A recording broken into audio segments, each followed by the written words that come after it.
Good morning to you my dear students.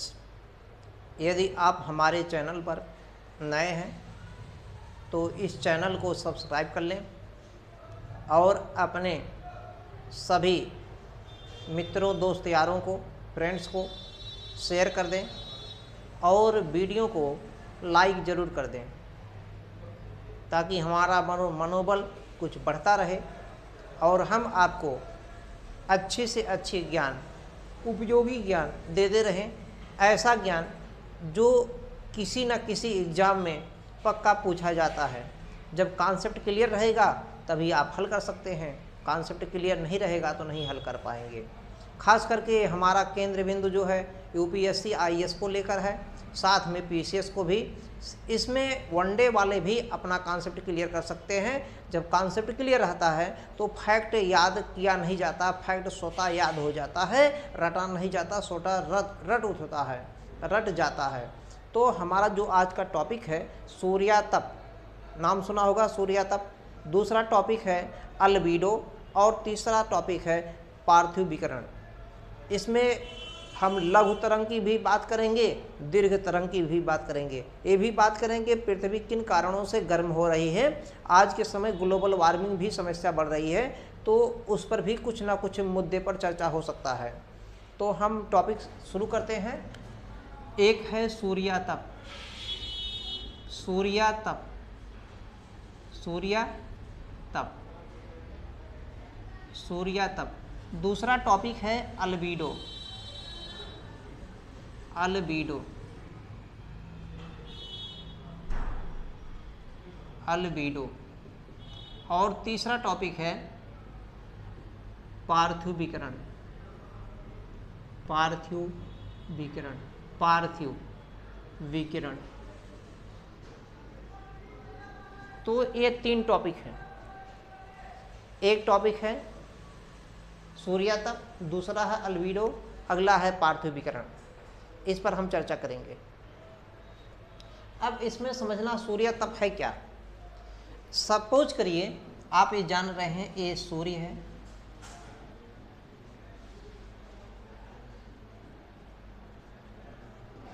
ये सूर्य है। सूर्य अपनी किरणें बिखेर रहा है, सूर्य अपनी किरणें क्या कर रहा है, बिखेर रहा है। और ये हमारा पृथ्वी है। पृथ्वी, पृथ्वी पर आप देख रहे होंगे ये उत्तरी ध्रुव है और ये दक्षिणी ध्रुव है। पृथ्वी अपने ध्रुवों पर चिपटी हुई है और इस चिपटी होने का कारण इसका घूर्णन गति है। घूर्णन गति क्या होता है, पृथ्वी का अपने अक्ष पर, अपने धुरी पर ही घूमना घूर्णन है, अपने ही स्थान पर घूमना घूर्णन। और ये घूर्णन करते करते परिक्रमण भी करती है। परिक्रमण कहें या परिभ्रमण, बात एक ही है। परिक्रमण या परिभ्रमण, बात एक ही है। इसका मतलब होता है अपना घूर्णन करते हुए सूर्य के चारों ओर एक चक्कर लगा लेती है। ये 365 से 1/4 दिन में चक्कर लगाती है, जिसे हम लोग परिक्रमण कहते हैं। तो ये पृथ्वी है, ये भूमध्य रेखा है, ये कर्क रेखा है और ये मकर रेखा है। जब घूर्णन करती है तो घूर्णन के समय ये इतने सूर्य का यहीं से यहीं तक का भाग प्रकाश पड़ता है, कर्क रेखा से मकर रेखा तक ही प्रकाश पड़ता है। इसलिए ये क्षेत्र जो होता है विषुवतीय क्षेत्र कहलाता है, यानी कि उष्ण क्षेत्र कहलाता है, गर्म क्षेत्र कहलाता है। इसके बाद में जो क्षेत्र मिलेगा उपोष्ण क्षेत्र मिलेगा। ये उपोष्ण क्षेत्र मिलता है, उपोष्ण क्षेत्र, ये उपोष्ण, उपोष्ण। इसका काम आगे लगेगा इसीलिए हमने बता दिया है। अब सपोज करिए पृथ्वी है, पृथ्वी के चारों ओर अगर बात करें, पृथ्वी के चारों ओर धूल कण हैं, गैस हैं, वायुमंडल है, अनेक प्रकार के जलवाष्प भी विद्यमान हैं। धूल कण, जलवाष्प, गैस, गैस मतलब कोई भी गैस, सभी गैसें हैं। जिसमें सबसे ज़्यादा गैस नाइट्रोजन है 78%, उसके बाद में है ऑक्सीजन 20.8%, मान के चलिए 21%। और भी हैं कार्बन डाइऑक्साइड इसके बाद में 0.03%, 0.03%। तो इस तरीके का जो ये वायुमंडल पृथ्वी है, ये पृथ्वी है।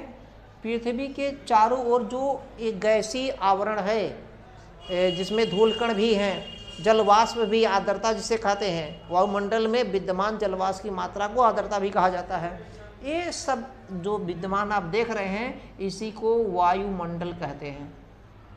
वायुमंडल में भी एक टॉपिक हमने बता दिया, वायुमंडल में भी कई परतें हैं, जिसमें पृथ्वी के सतह के पास में ट्रोपोस्फेयर यानी कि क्षोभ मंडल, उसके बाद में स्ट्रेटोस्फेयर समताप मंडल, उसके बाद में मध्य मंडल, उसके बाद में आयन मंडल जिसे तापमंडल भी कहते हैं, उसके बाद में बहिर्मंडल और उसके बाद में विद्युत चुंबकीय मंडल होती हैं। एक हमने वीडियो बना भी रखा है वायुमंडलीय संरचना, आप देख सकते हैं।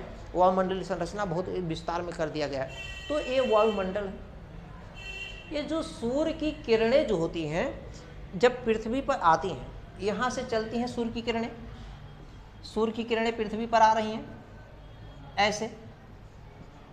ये जो किरणें आती हैं, सबसे पहले ये जानना है कि जो सूर्य की किरणें पृथ्वी पर आती हैं ये लघु तरंग के रूप में आती हैं, लघु तरंग के रूप में आती हैं, लघु तरंग के रूप में आती हैं। ये जो सूर्य की किरणें आती हैं, प्रकाश की जो जितने भी प्रकाश हैं, सूर्य का किरण जो होता है प्रकाश के रूप में जो भी आता है, जितना सब कुछ है ये निर्वात है। जहाँ निर्वात मतलब जहाँ पर वायु ना हो, वायु ना हो। निर्वात का मतलब होता है जहाँ पर वायुमंडल ना हो, जलवाष्प की मात्रा ना हो, कोई गैस ना हो, कुछ ना हो, न जलवाष्प हो, न वायुमंडल हो, न गैस हो, कोई भी कुछ ना हो, वो एकदम निर्वात, उसी को कहते हैं। तो प्रकाश निर्वात में भी चलता है और माध्यम पा जाता है, धूलकण, गैस, जलवाष्प, ठोस द्रव जो भी पा जाता है उसमें भी चलता है। क्लियर हो गया? बहुत ठोस में नहीं जा पाएगा।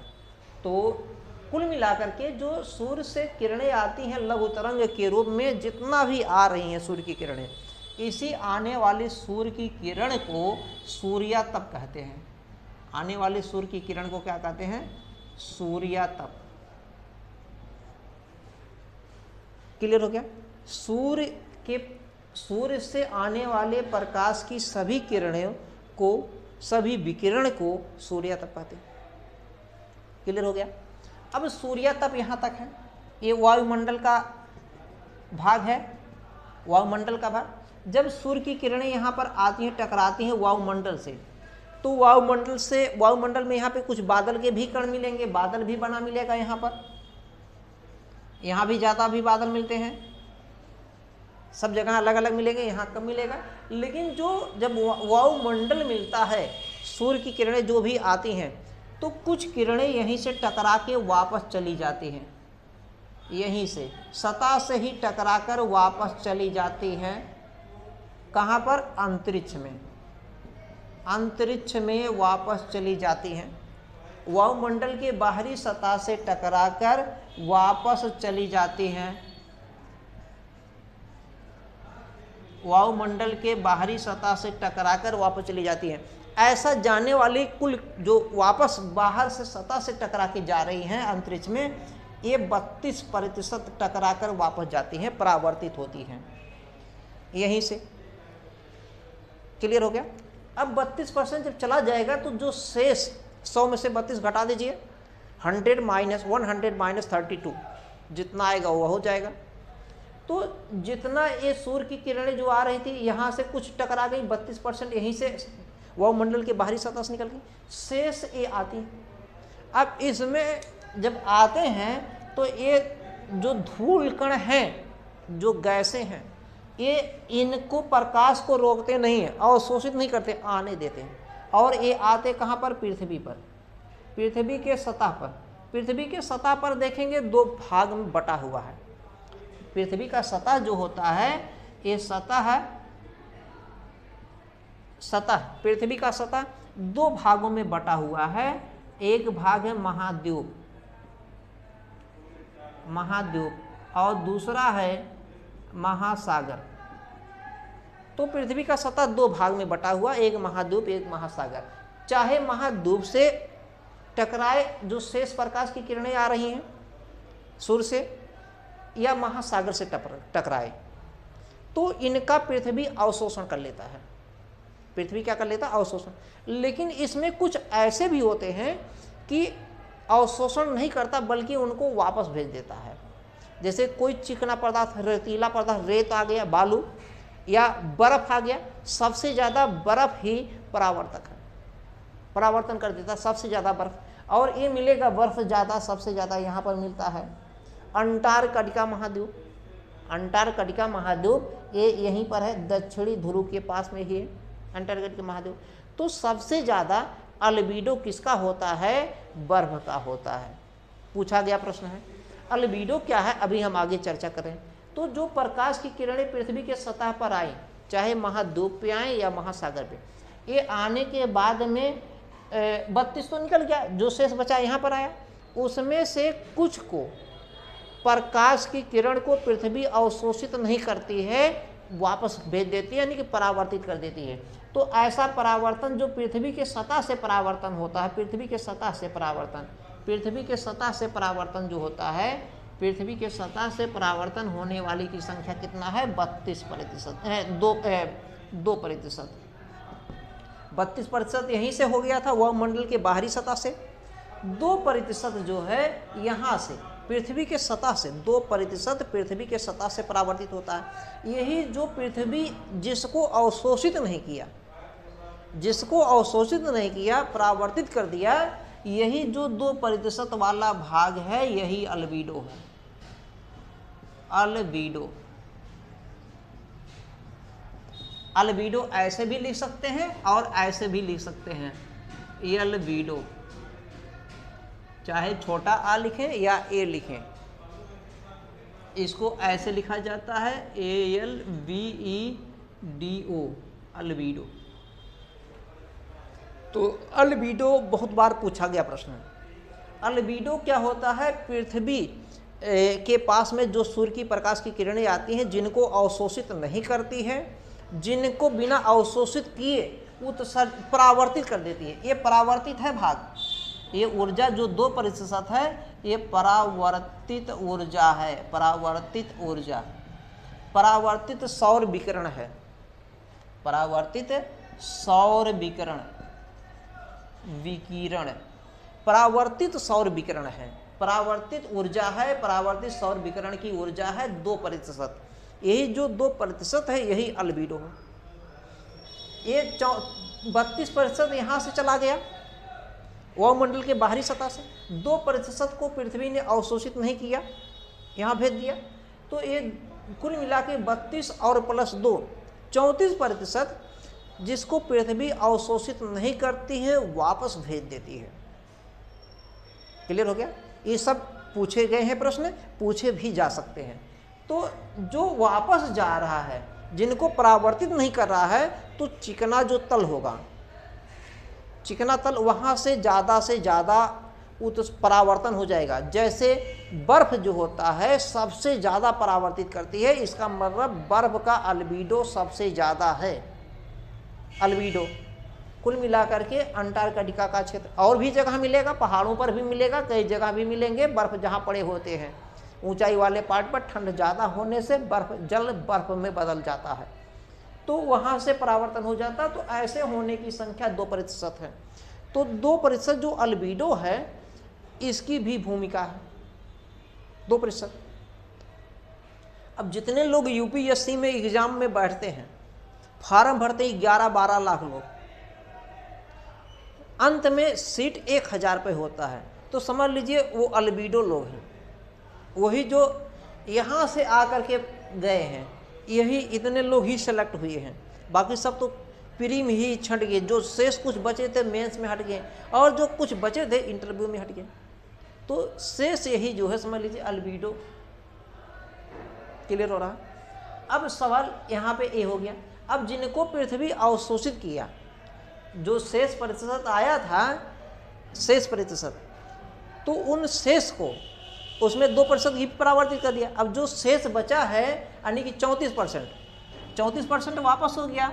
100 में से 34 निकाल दीजिए, तो ये हो गया 6, ये हो गया 6, 66%। 66% को पृथ्वी ने अवशोषित किया, अवशोषित किया। पृथ्वी ने अवशोषण कितना किया? 66%। अब ये जो अवशोषण कर लेगी पृथ्वी ने जिसको जो 66% सूर्य तप को, सूर्य तप मतलब जो सूर्य से आ रही जितना भी आया सब सूर्य तप, जिसको अवशोषण किया, अब उसको फिर उत्सर्जन भी करती है, लेकिन तुरंत नहीं। अवशोषित करने के कुछ समय बाद धीरे धीरे धीरे उत्सर्जन होता रहता है।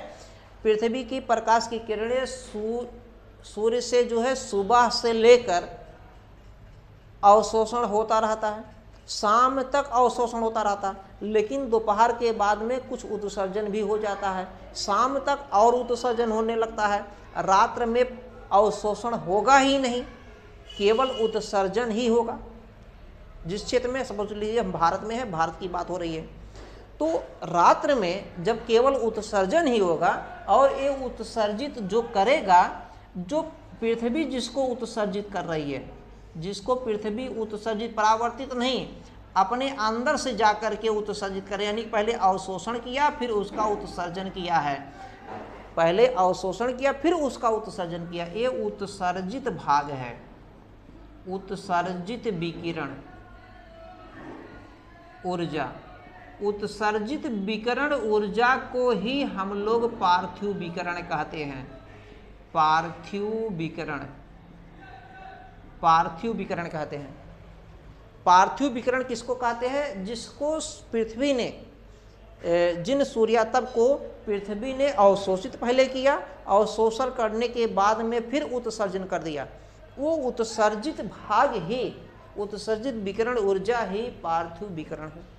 यही पार्थिव विकिरण और साथ में अवश्य ये अल्बीडो भी, इसकी भी भूमिका है। ये पार्थिव विकिरण और अल्बीडो मुख्य रूप से पार्थिव विकिरण, मुख्य रूप से कौन? पार्थिव विकिरण। ये भी काम करता है, लेकिन ये मुख्य रूप से पार्थिव विकिरण। अब ये पृथ्वी से ऊपर वायुमंडल में जाएगा, पृथ्वी से ऊपर वायुमंडल में विद्यमान धूल कण, गैसें, जलवाष्प की मात्राएं, ये इस ऊर्जा को, पार्थिव विकिरण की ऊर्जा को, उत्सर्जित जो ऊर्जा है उसको अवशोषित कर लेती हैं। ये आगे नहीं, अंतरिक्ष में वापस फिर जाने नहीं देंगे, यहीं पर ये लोग अवशोषण कर लेते हैं। अवशोषण करने से वायुमंडल गर्म हो जाता है और वायुमंडल के गर्म होने से पृथ्वी गर्म हो जाता है। वायुमंडल के गर्म होने से पृथ्वी गर्म हो जाता है, क्योंकि ये पार्थिव विकिरण से ही, मुख्य रूप से पार्थिव विकिरण से ही वायुमंडल गर्म हो जाता है, क्योंकि इसका उत्सर्जन ज़्यादातर रात्रि के समय में ही हो रहा है और वायुमंडल गर्म हो जाता है। इसलिए दिन की तुलना में या शाम होते होते या रात्रि के समय, एकदम सुबह में नहीं, रात्रि में 8, 9, 10, 11, 12 बजे तक मान के चलिए, वायुमंडल ज़्यादा से ज़्यादा गर्म हो जाता है। इससे पृथ्वी ज़्यादा से ज़्यादा गर्म महसूस होता है। अब सवाल जो है यहाँ पर, जो सतह सा एक महाद्वीप और एक महासागर, सबसे ज़्यादा उत्सर्जन कौन करेगा? सबसे ज़्यादा अवशोषण कौन करेगा? अब पूरे पृथ्वी की अगर बात करें, पूरे पृथ्वी पर जो ये उपोष्ण क्षेत्र है, उपोष्ण, यहाँ पर सबसे ज़्यादा पृथ्वी पर जो है सूर्यातप को अवशोषित किया जाता है। जो सूर्य की मात्रा, जो सूर्य की किरणें आ रही हैं, सबसे ज़्यादा अवशोषण का काम यहीं पर होता है, उपोष्ण पेटी पर, उपोष्ण जोन पर। उपोष्ण यानी कि उष्ण भी ज़्यादा नहीं, ना शीत भी है, उपोष्ण पर। और उपोष्ण में सबसे ज़्यादा कहाँ पर होता है? जो मरुस्थलीय क्षेत्र है, उपोष्ण का जो मरुस्थलीय क्षेत्र है, मरुस्थल में, उपोष्ण के मरुस्थलीय क्षेत्र में, मरुस्थल में जो है सबसे ज़्यादा पृथ्वी द्वारा अवशोषण होता है, सबसे ज़्यादा। अब सवाल है कि सबसे ज़्यादा अवशोषण कौन करता है? तो महाद्वीप। क्लियर हो गया? तो सबसे ज़्यादा उत्सर्जन कौन करेगा? महाद्वीप। तो सबसे ज़्यादा अवशोषण महाद्वीप और सबसे ज़्यादा उत्सर्जन महाद्वीप। 1 मिनट। अब इस पे थोड़ा सा और एक पॉइंट थोड़ा सा हमको बताना है कि यदि यहाँ पर वायुमंडल के पार्श्व में बादल हो जाए, बादल यदि हो गया, तो बादल होने से यानी कि मेघाच्छादन की घटना होने से, तो प्रकाश की जो किरणें आ रही हैं, प्रकाश की किरणें बादल जो होते हैं उनको परावर्तित कर देते हैं, तो अवशोषण नहीं होता बल्कि परावर्तन हो जाता है। और जब सूर्य की किरणों का परावर्तन हो जाएगा तो पृथ्वी पर तापमान कम होगा, यानी कि प्रकाश की किरणें कम आएंगी। इसका मतलब सूर्य का प्रकाश कम दिखाई देगा, इसका मतलब गर्मी कम होगा, इसका मतलब कुछ ठंड महसूस होगा। अब अत्यधिक मेघाच्छादन की स्थिति में, अत्यधिक मेघाच्छादन की स्थिति में पृथ्वी का तापमान कम होता है या ठंड महसूस होता है। ऐसा क्यों? अब ऑप्शन में यदि दे दिया कि परावर्तन के कारण, सूर्य के प्रकाश की किरणों के द्वारा परावर्तन के कारण या अवशोषण के कारण, तो अवशोषण नहीं होगा बल्कि परावर्तन, यहाँ से परावर्तित कर दिया जाता है, बादल परावर्तित कर देते हैं। यहाँ तक क्लियर हो गया। अब यहाँ पे एक जो हम बता रहे थे सतह पर महाद्वीप और महासागर, महाद्वीप ज़्यादा हमने बताया अवशोषण करते हैं और महासागर कम अवशोषण। अब अवशोषण ज़्यादा कौन करेगा और अवशोषण कौन कम करेगा? तो महाद्वीप का जो मरुस्थलीय क्षेत्र है, जो उपोष्ण क्षेत्र है, उपोष्ण क्षेत्र में महाद्वीप सबसे ज़्यादा अवशोषण करता है। ये जो उपोष्ण क्षेत्र में ऐसा क्यों होता है? उपोष्ण क्षेत्र में, उपोष्ण क्षेत्र में बादल कम बनते हैं, यहाँ पर बादल कम बनते हैं, बादल कम बनते हैं, यहाँ पर बादल क्या होते हैं? कम बनते। उपोष्ण क्षेत्र में बादल कम बनते हैं, बादल कम होते हैं। उपोष्ण पेटी में मेघाच्छादन की घटना बहुत कम होती है, इसलिए उपोष्ण पेटी में महाद्वीपीय भाग में सर्वाधिक सूर्यातप को अवशोषित किया जाता है। यहाँ तक क्लियर हो गया। अब यहाँ पे एक प्रश्न ये पूछ लिया जाए, जो अल्बीडो होता है, अल्बीडो लघु तरंग के रूप में जाता है कि दीर्घ तरंग के रूप में? देखिए ये जो आया था लघु तरंग के रूप में आया था, ये भी लघु तरंग के रूप में ही जाएगा, लघु तरंग के रूप में। लेकिन जो पार्थिव विकिरण होता है, पार्थिव विकिरण, ये पार्थिव विकिरण जो होता है ये दीर्घ तरंग के रूप में उत्सर्जित होता है, दीर्घ तरंग के रूप में उत्सर्जित होता पार्थिव विकिरण। ये ध्यान देना है। पार्थिव विकिरण चूंकि पृथ्वी को ने जितना अवशोषित किया है उसको उत्सर्जित करेगी बाद में, ये उत्सर्जित भाग है। और ये अल्बीडो जो था परावर्तित था, पृथ्वी के सतह से आकर के परावर्तित हुआ था। यहाँ तक क्लियर हो गया। बहुत ज़्यादा इसमें हम माथापच्ची नहीं करने के, ये प्री में बहुत खास अहम रोल है और मेंस में बिना इसके लिखना सब कहानी अधूरा है। जैसे किसी महिला का हिंदू समाज में अगर शादी हो गया है और उस महिला ने सिंदूर नहीं लगाया है, आज का जो अभी भी जो दिख रहा है, हो सकता आगे क्या हो, आगे कोई नहीं जानता, कौन नहीं जानत है जग में, तो उसका बहुत अहम रोल है। ठीक इसी तरीके से सूर्यातप, अल्बीडो, पार्थिव विकिरण, दीर्घ तरंग, इन सब का जो है बहुत ज़्यादा रोल होता है प्री में भी, मेंस में भी लिखने समय। और इसके साथ साथ कभी कभी वनडे के एग्जाम में भी यहाँ से क्वेश्चन पूछे जाते हैं। तो वीडियो समझ में आ गया तो आप लाइक कर दीजिए, अभी लाइक नहीं किए हैं अगर, और यूट्यूब चैनल पर, हमारे चैनल पर नए हैं तो सब्सक्राइब कर लीजिए और ज़्यादा से ज़्यादा मित्रों को शेयर करिए ताकि हमारा कुछ पढ़ाने में मनोबल बढ़ा रहे। क्योंकि इसमें कोई हम पैसा नहीं लेते हैं, फ्री में निःशुल्क पढ़ाते हैं यूट्यूब पर फ्री में निःशुल्क में पढ़ाते हैं। उसका मेन कारण है कि ताकि हमारी प्रसिद्धि हो जाए और कुछ नहीं, प्रसिद्ध होने के लिए, क्योंकि मेरे पास पैसा की कमी नहीं है, प्रसिद्ध होने के लिए केवल ऐसा कर रहे हैं। धन्यवाद।